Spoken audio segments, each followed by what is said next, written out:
Welcome back to a spooky video. This one is on the new Mogollon update that just hit yesterday.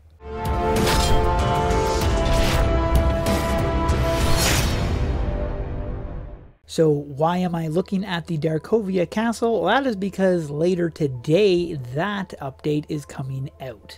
And if you didn't see my other video that I just released earlier today, the Shadow Mogollon travel form and the pets are now out in game. So that is really awesome for you guys that have gotten your pets and travel forms. If you have not gotten them yet, then you will be shortly if you've done the Kickstarter. If you haven't done the Kickstarter, you can now go check out the backer kit. I have another video all about that. But that is not what this video is about. This one is on the new Mogollon update, so let's jump over to Babylon. Now you can get to the new Mogollon area by going just to Mogollon by typing in join Mogollon, or you can talk to Mix and go to the Mogollon right there. He's also got a new collection, the 2018 Mogollon Collection, and it is awesome. Definitely worth the $4,900 that it costs. You have a travel form, the Rip Rod, and this is an amazing, look at that. That is hilarious. If you are scared of spiders, you're not going to want to see this next thing. It is the Deadly Spider Legs, and it is awesome. If you are a fan of mummies, then you're going to want to get the Numra armor because it is a mummalicious set. You've got the head right there, which is actually a really cool looking head. The hooded head, and I don't know if that's just me, but I think I'm invisible inside there. Is that just me, or is that everybody? The shoulders are beast. I like those shoulders. Got a really nice looking cape. One of my favorite things, and if you don't like spiders, look away because, wow, this is crazy. This is one of my favorite things in this set. You have this really unique looking weapon. I really like that. And the sword, absolutely amazing. And I haven't even got to the best stuff.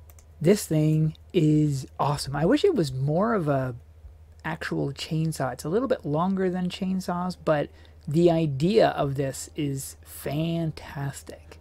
This skull axe is one of the best things I have ever seen. It is so awesome.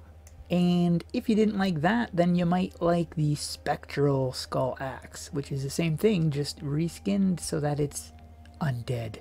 This scythe is mind-blowing. I love it.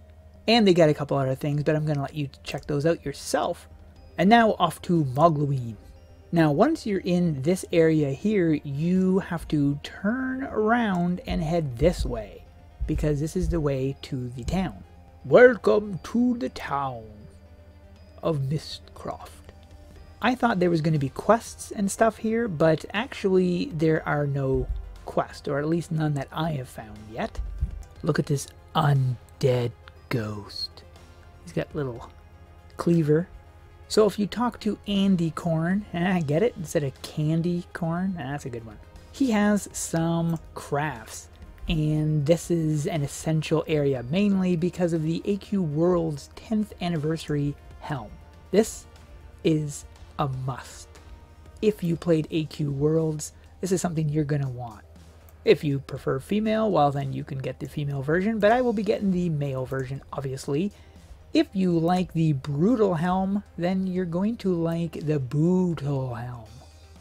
The Pumpkin Carver Sword. And of course, this is something I have to get because that is awesome. Earrings, but I'm not going to show you them because they're too small. The hat, and for some reason, this just does not look good on my character. Haunted Head Splitter, which is actually a very good name. You have a couple other reskins as well, like this. This is one of the Easter things you can get. Ouija sword, a couple other different things here that you can get. Then you can also get these transform you into a, well, specter. Now it's only a 2-minute timer on them, but this actually turns you into a green one. I believe these two turn you into blue, or at least this one does. I don't know what color that turns you into. And they apparently work on your travel forms as well. If you talk to Mayor McPumpkins, you've got the ghostly concoctions in here. These cost DC.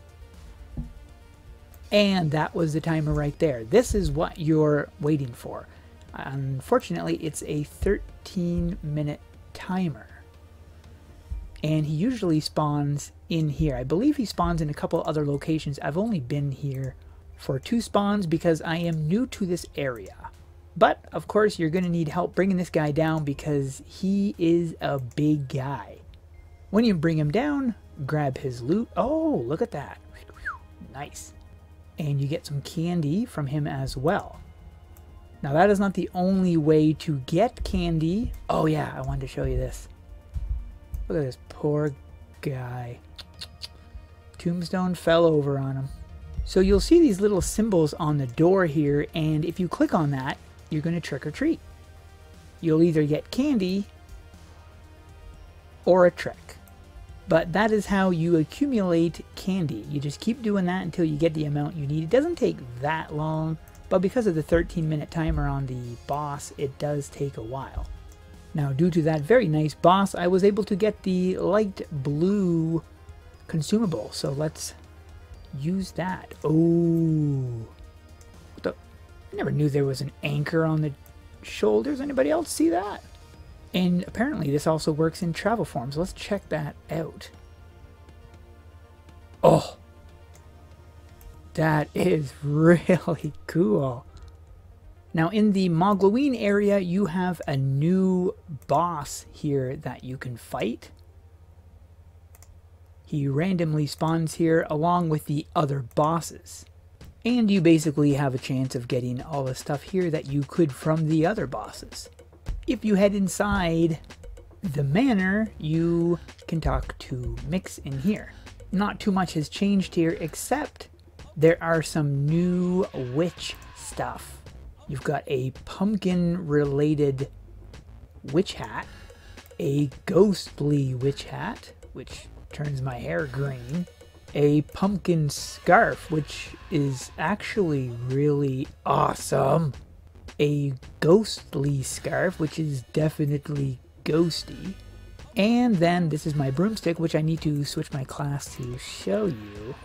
Oh, I love these. I'm definitely going to be getting these.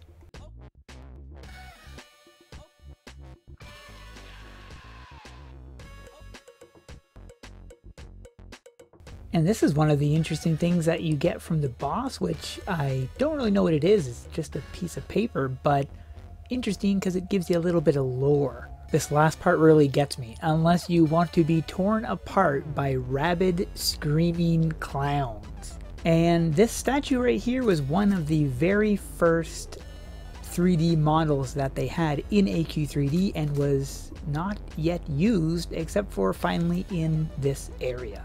Also, if you check out the tower behind it, for some reason that tower reminds me of Nightmare Before Christmas. I'm not sure why.